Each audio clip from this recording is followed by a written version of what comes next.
သခင်ရဲ့ချမ်းသာထဲသို့ဝင်ပါဖခင်သခင်ရဲ့ချမ်းသာခြင်းဟာကပ္ပါဥစကနဲ့သူ့ရဲ့အလုပ်အားလုံးပြီးမြောက်ပြီးတော့ဖခင်သခင်ငြိမ်ဝတ်စွာနားတဲ့နေရာထာဝရချမ်းသာခြင်းထဲမှာဝင်ပါလို့ဆိုလိုခြင်းဖြစ်ပါတယ်။ဘာကြောင့်အဲ့ဒီထဲမှာဝင်ဖို့လိုသလဲဆိုရင်လောကမှာကျွန်တော်ချမ်းသာခြင်းဟာယာယီချမ်းသာခြင်းပဲဖြစ်တယ်။ရှင်းမှန်သောချမ်းသာခြင်းမဟုတ်ဘူး။ထာဝရချမ်းသာခြင်းလည်းမဟုတ်ဘူး။ငွေချမ်းသာတယ်။စိတ်ချမ်းသာတယ်။ရှိရှင်ဥစ္စာချမ်းသာတယ်။စားတောက်ဖို့ရချမ်းသာတယ်။ဒီရောက်တွေဟာရှင်းမှန်တဲ့ချမ်းသာခြင်းမဟုတ်သေးဘူး။ယာယီချမ်းသာခြင်းပဲဖြစ်တယ်။ဘာကြောင့်ယာယီချမ်းသာခြင်းလို့ခေါ်နိုင်တယ်လဲဆိုရင်ကိုယ်ခန္ဓာတည်တာနဲ့အဲ့ဒီချမ်းသာခြင်းဟာအိမ်မက်ပမာအားလုံးပျောက်ကွယ်သွားမှာဖြစ်တယ်။ဒါကြောင့်လူတိုင်းထာဝရချမ်းသာခြင်းထဲမှာဝင်ဖို့လိုအပ်တယ်။လောကကြီးအားလုံးကြည့်တဲ့အတိုင်းပဲပူလောင်တယ်။ဘဝလည်းပူလောင်တယ်။ရှင်ရဲ့ချင်းကလိုက်နေတယ်။မွေးတဲ့ခါမှာလည်းဘာမှပါမလာသလိုကျွန်တော်ကိုယ်ခန္ဓာတည်တဲ့ခါမှာလည်းဘာမှယူသွားလို့မရဘူး။ဒါကြောင့်ဒီလောကကြီးဟာယာယီချမ်းသာခြင်းပြီးွားတဲ့နေရာပဲဖြစ်တယ်။အဲ့ဒီချမ်းသာခြင်းမှာခဏပဲပျော်လို့ရမယ်။ထာဝရချမ်းသာပျော်လို့မရဘူး။ငြိမ်ဝတ်စွာနေလို့မရဘူး။ကိုယ်ခန္ဓာချမ်းသာနိုင်ပါတယ်။စိတ်ချမ်းသာနိုင်ပါတယ်။ကျွန်တော်တို့ရဲ့အသက်ဝိညာဉ်ဘယ်တော့မှချမ်းသာမှာမဟုတ်ဘူး။လူဟာမွေးတဲ့အခါမှာအပြစ်နဲ့တည်ခြင်းပါလာတယ်။ဒါကြောင့်ဖခင်ကိုမုန်းတီးခြင်းနဲ့သက်ရှင်တယ်။လောကကိုချစ်ခြင်းနဲ့သက်ရှင်တယ်။ကိုယ့်ရဲ့ကိုယ်ခန္ဓာစိတ်အလိုလိုက်ခြင်းနဲ့သက်ရှင်တယ်။ဝိညာဉ်အလိုလိုက်ခြင်းနဲ့သက်မရှင်ဘူး။ဒါကြောင့်ထာဝရချမ်းသာလည်းမရဘူး။ပြီးတော့အပြည့်အခတည်ခြင်းကိုယ်ခန္ဓာတည်တာနဲ့မပြီးသေးဘူး။တမလုံးဘဝမှာလည်းထာဝရဆင်းရဲဒုက္ခပေးမှာ။အဲ့ဒီမှာတော့မျောလင့်ချက်တစ်ခုမှမရှိတော့ဘူး။ဒါကြောင့်လောကမှာသက်ရှင်ခြင်းဟာထာဝရချမ်းသာခြင်းတဲ့ဝင်ဖို့ရာအခွင့်အရေးဖြစ်ပါတယ်။ဒီနေ့မွေးနေ့ရှင်လဲလောကမှာမွေးဖွားလာတာထာဝရချမ်းသာခြင်းမှာဝင်ဖို့ရာမွေးဖွားလာခြင်းဖြစ်တယ်။ကျွန်တော်တို့အားလုံးလဲထာဝရချမ်းသာခြင်းထဲမှာဝင်ဖို့လောကကိုမွေးဖွားလာတာ။ဒါကြောင့်လောကမှာမွေးဖွားလာတဲ့အခါဘာတွေ့ရတယ်။ဖခင်ရဲ့လက်ရာပဲတွေ့တယ်။ဖခင်နဲ့မတွေ့သေးဘူး။ဖခင်ဖန်ဆင်းတဲ့ရာပဲတွေ့သေးတယ်။ဖခင်နဲ့မတွေ့သေးဘူး။ဒါကြောင့်ဖခင်သခင်နဲ့တွေ့ဖို့ဖခင်ချမ်းသာခြင်းထဲမှာဝင်ဖို့ရလိုအပ်တယ်။တနည်းအားဖြင့်ပြောမယ်ဆိုရင်ဒီလောကကြီးဟာထာဝရချမ်းသာခြင်းထဲဝင်ဖို့ရာအခွင့်အရေးရှိတဲ့နေရာဖြစ်တယ်။ဟေဘဲဩဝါဒစာခန်းကြီးလေးပိုင်းရဲ့ဒီမှာထို့ကြောင့်ဖခင်ချမ်းသာထဲသို့ဝင်ရသောအခွင့်ကိုပေးသောဂတိတော်ဒီငါတို့၌ရှင်ရလဲနဲ့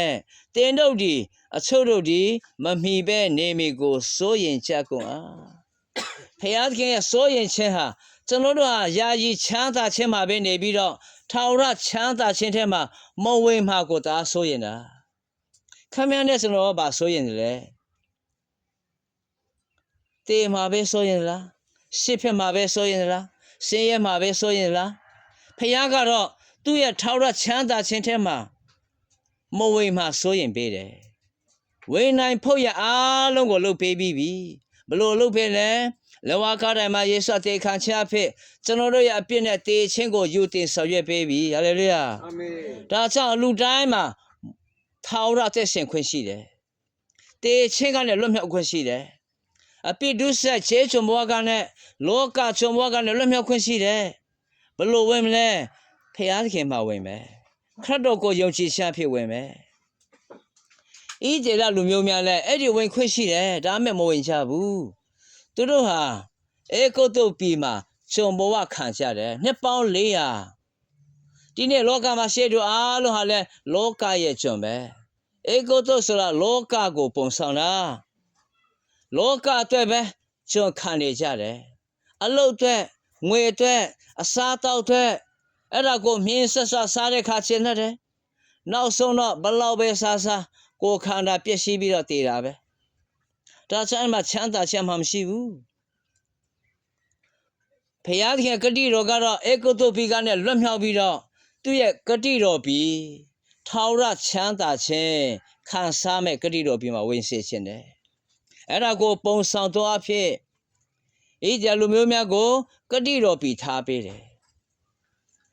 အဲ့ဒီဂတိတော်ပြီးမှာဝင်ခွင့်ရှိတယ်ဒါပေမဲ့သူတို့ဟာဖျားကိုပုံကန်တယ်ဖျားချမ်းရှိကိုလက်မခံဘူး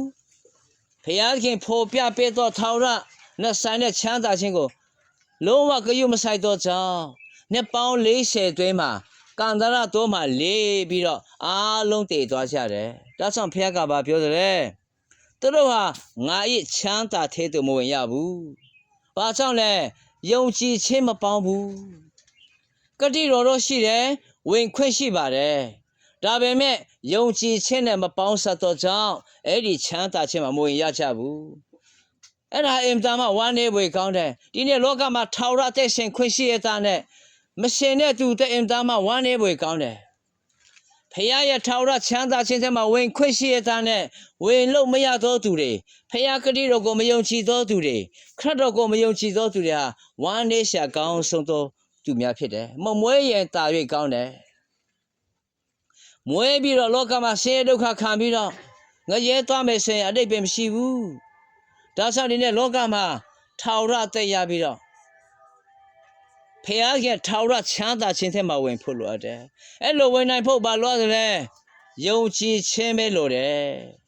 အဲ့ဒီယုံကြည်ခြင်းကလည်းဘာလဲတရင်ကောင်းယုံကြည်ခြင်းဘာတရင်ကောင်းလဲ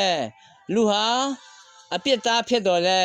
ဖခင်ရှင်ကသူ့ကိုကားတိုင်းမှာတေခံခြင်းအဖြစ်ရွေးနှုတ်ကြတင်ပြီးခရစ်တော်ကိုယ်တိုင်တေခြင်းကလည်းရှင်ပြန်ထမ်းမြောက်ခြင်းအဖြစ်ထာဝရချမ်းသာခြင်းထဲသို့ဝင်ရတော်ခွင့်ရရှိပြီအဲ့ဒီတရင်ကောင်းကိုယုံကြည်သောသူအလုံးဖခင်ရဲ့ချမ်းသာခြင်းထဲမှာဝင်ရတယ်ဟာလေလုယာဒါဆိုဒီနေ့ဖခင်သခင်ကိုကျွန်တော်ယုံကြည်ခြင်းအဖြစ်ဝင်ခွင့်ရှိတယ်အောက်မှာဆက်ဖတ်ရင်ပါပြောတယ်တယောက်နဲ့တယောက်အဲ့ဒါကိုတိုက်တွန်းချပါကိုမိသားစုကိုတိုက်တွန်းပါလောကဟာယာယီချမ်းသာခြင်းပဲထာဝရချမ်းသာခြင်းထဲမှာဝင်ရအောင်တိုက်တွန်းပါဖခင်သခင်ထာမပုတ်ဆောင်ပါကျွန်တော်ဟာလောကမှာအပြစ်သားတယောက်ပဲဖြစ်တယ်တေးရင်တော့ဘာမှရရှာမရှိဘူးငရဲပဲသွားမယ်ဆိုတော့တိတဲ့သူအားလုံးထာဝရဆင်းရဲခြင်းကိုခံစားမဲ့သူဖြစ်တယ်ဆိုတော့သူအားလုံးခရစ်တော်ကိုမိမိကယ်တင်ရှင်ဖြစ်ယုံကြည်ရင်ထာဝရချမ်းသာခြင်းထဲမှာဝင်ခွင့်ရှိတယ်ကိုယ့်အမျိုးတွေကိုယ့်မိသားစုဝင်တွေကိုတိုက်တွန်းရအောင်လောကမှာသူတကွနေပြီးတော့တချို့ကထာဝရဘုရားချမ်းသာခြင်းထဲမှာဝင်မယ်တချို့ကတော့စာတမန်နဲ့ထာဝရဆင်းရဲခြင်းထဲမှာဝင်မယ်ဆိုရင်ဘလောက်ဝမ်းနည်းရှာကောင်းမလဲဒါကြောင့်ဒီနေ့ဇေယောက်နဲ့တယောက်ချမ်းသာခြင်းထဲမှာဝင်ဖို့တိုက်တွန်းရအောင်ဒါရှင်ဘလို့နေမလဲဖခင်သခင်ကိုယုံကြည်ပြီးနောက်ပိုင်းမှာသူ့ရဲ့ဂတိတော်ကိုယုံကြည်ခြင်းနဲ့အမြဲတမ်းဆောင်ရွက်ဖို့ဖြစ်တယ်လောကမှာသိရှင်တဲ့အခါမှာလဲဖခင်သခင်ကိုပဲမျှော်လင့်တယ်ဖခင်ခင်ကိုယုံကြည်ပြီးတော့ပညာသင်တယ်ဖခင်ခင်ကိုယုံကြည်ပြီးတော့အလုပ်လုပ်တယ်ဖခင်ခင်ကိုယုံကြည်ပြီးတော့သွားလာလှုပ်ရှားတယ်ဖခင်ခင်ကိုယုံကြည်ပြီးတော့စကားပြောတယ်ဖခင်ခင်ကိုယုံကြည်ပြီးတော့နှိမ့်ဆက်သက်ရှင်တယ်ဖခင်ခင်ကိုယုံကြည်ခြင်းနဲ့တနေ့ချမ်းတည်တဲ့အခါဖခင်ခင်ထာဝရချမ်းသာခြင်းထဲမှာဝင်ရောက်မှာဖြစ်တယ်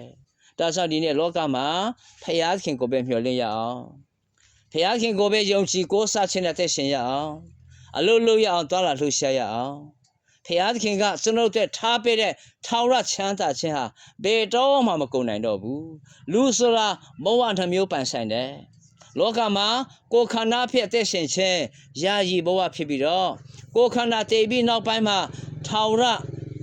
အသက်ဝိညာဉ်နဲ့ရှင်မှာဖြစ်တယ်လူရဲ့ဝိညာဉ်ဟာမတည်နိုင်သောကြောင့်ထာဝရချမ်းသာခြင်းထဲမှာဝင်ရောက်ဖို့လိုအပ်တယ်ဒါကြောင့်ဒီနေ့ကိုယ်နိုင်ငံရဲ့လူမျိုးကိုယ်မိသားစုနဲ့စေမြေတန်ဝဲအားလုံးဖခင်ချမ်းသာခြင်းထဲမှာဝင်ရောက်ဖို့ရန်တိုက်တွန်းနှိုးဆော်တော်သူများဖြစ်ဖို့ရောက်ရှိတိုင်းကိုဖခင်ကောင်းချီးပေးပါစေ